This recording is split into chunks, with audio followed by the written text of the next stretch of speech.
Student, তোমরা যারা উত্তরবঙ্গ বিশ্ববিদ্যালয়ের অধীনে এবছর 4th সেমিস্টারে মেজর এডুকেশন নিয়েছো, তাদের জন্য আজকে আমরা লাস্ট মিনিট সাজেশন নিয়ে আলোচনা করছি। তোমরা ভালো করে জানো যে তোমাদের পরীক্ষা খুব শীঘ্রই শুরু হতে চলেছে। আমাদের চ্যানেলে প্রত্যেকটি বিষয়ের সাজেশন আমরা দেওয়া শুরু করে দিয়েছি। তোমরা চ্যানেলটির সঙ্গে যুক্ত থাকবে এবং পাশাপাশি তোমরা যারা ভাবছো আমাদের কাছ থেকে নোটসপত্র সাজেশন নেওয়ার প্রয়োজন রয়েছে, তোমরা আমাদের দেওয়া নম্বরগুলোতে যোগাযোগ করো এবং আমাদের প্রতিটি সাবজেক্টে লাস্ট মিনিট সাজেশন সহ নোটস দেওয়া শুরু হয়ে গিয়েছে। তো সবাই যোগাযোগ করো এবং পাশাপাশি এটাও মনে রাখবে যে কেউ কারো বন্ধু বান্ধবের থেকে নোটস নিলে সেই সম্পূর্ণ নোটস কিন্তু তোমরা পাবে না, কারণ আমরা যে নোটসগুলো দিচ্ছি, আমরা এবছর নোটস কিন্তু একবারে পিডিএফ করে দিচ্ছি না। আমাদের এক একটা নোটসেরই 3-4টে ভাগ থাকছে।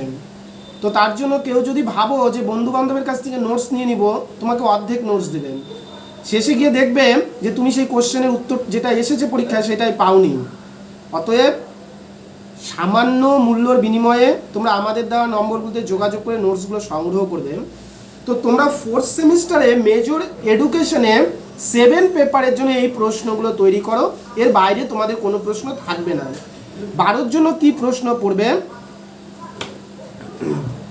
1 নম্বর প্রশ্ন তোমরা পড়বে discuss the type and approach of instructional design. Discuss the type and approach of instructional design. 2 নম্বর প্রশ্ন কি পড়বে?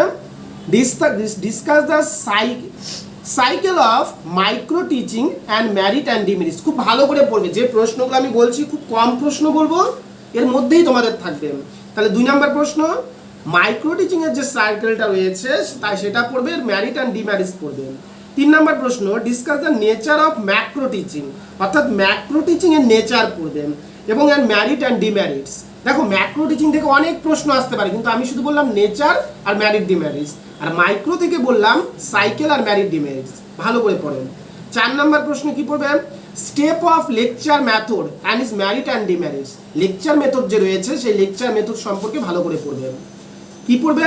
স্টেপ পড়বে আর মেরিট ডিমেরিটস পড়বে, অন্য কিছু পড়ার দরকার নেই। সেম ভাবেই তোমরা step of project method and is merit and demerits পড়ো, প্রজেক্ট মেথডটা ভালো করে পড়ো। Step of demonstration method, merit and demerits. কটা প্রশ্ন হলো? জাস্ট 6টা প্রশ্ন বলেছি। এই যে 3টা প্রশ্ন আমি লাস্টে বললাম, lecture method, project method, demonstration method, এই 3টা থেকে একটা 12 প্রশ্ন থাকবে, একটা 6-এর প্রশ্ন থাকবে, একটা 3-এর প্রশ্ন থাকবে। তাহলে এই 3টা প্রশ্ন আমাদের পড়তেই হবে। ঠিক তেমনভাবে এই মাইক্রো আর ম্যাক্রো থেকে একটা 12 প্রশ্ন থাকবে এবং একটা 6-এর প্রশ্ন থাকবে, এবং তার সাথে একটা এক্সট্রা প্রশ্ন বলছি, discuss the type and approach of educational instructional design. এই 6টা প্রশ্ন ভালো করে পড়ো, আর বাইরে আর কিছু পড়া দরকার নেই। মান 6-এর জন্য কি পড়বে? 1 নম্বর প্রশ্ন write a short note difference between teaching and instruction. পড়ে যাও, পরীক্ষায় 100% এই প্রশ্নটা চলে এসেছে, থাকবেই। Write a short note difference between teaching and instruction. 2 নম্বর প্রশ্ন write a short note approach teaching, teacher centre and student centre. Teacher centre and student centre প্রশ্নটাও তোমাদের পরীক্ষায় থাকবে। 3 নম্বর প্রশ্ন কি পড়বে? Write a short note category of Flanders instructional analysis model. ফ্ল্যান্ডার থেকে 3টা প্রশ্নের মধ্যে একটা প্রশ্ন থাকবে।